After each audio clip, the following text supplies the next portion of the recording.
এটা একটা ইন্ডিয়ান হোটেলের চার্ট, টেকনিক্যাল চার্ট। এটাকে আমরা 20 ডে মুভিং এভারেজটা একবার লাগাবো।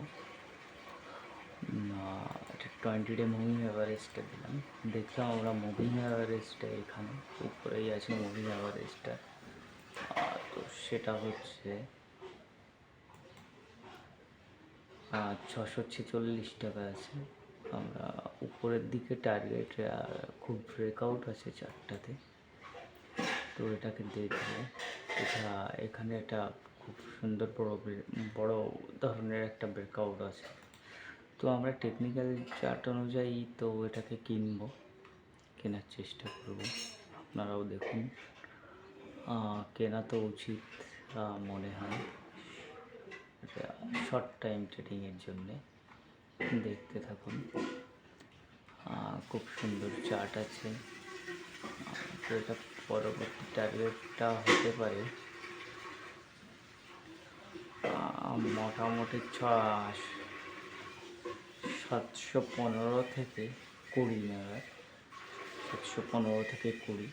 তো এটা আমরা দেখবো, একটু কেনার জন্য চেষ্টা করব। এটা টাটা পাওয়ার চার্ট, এটাকে দেখুন।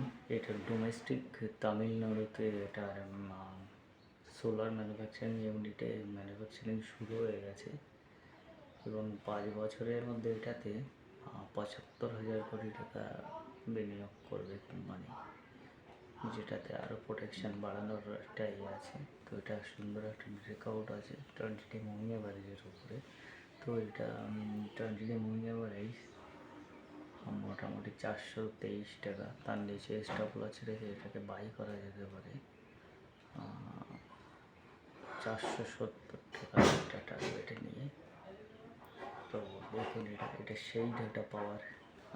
তো অনেক ব্রোকার সাহস বলেছিল এটা 300 টাকার রেটে ডাউন হয়ে যাবে। তো তারা হয়তো চেষ্টা করছিল কেনার 300 টাকার রেটে, যাতে আমাদের মতো ইনভেস্টাররা বিক্রি করে দিয়ে কিনতে পারে তারা অনেক তলার দামে। সেই জন্যে এটাই হয় বাজারে। দেখুন।